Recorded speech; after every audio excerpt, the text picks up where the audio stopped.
Pension వస్తుందా 4000? 2000 4000 అనగా 4000 4 కూడా పైసలు లేవు. ఎందుకని? అవి ఇస్తానని మోసం చేసిండు. ఇంత మోసం అనుకోలే. ఒక దసరా వస్తే దిక్కులేని వాళ్ళం.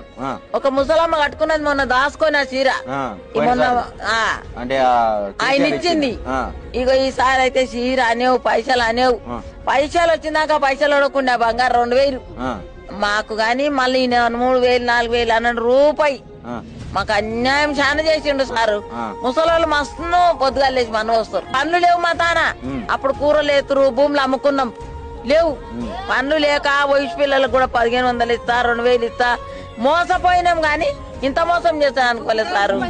మాకు మస్తు ఆకలి దుప్పకు చంపుతున్నాడు. మాకు కన్నతారి లేక పోయిండు. మా కన్నతారి మళ్ళీ ఎన్నడూ వస్తాడో. మేమైతే లేదు దండం పెడుతున్నాం.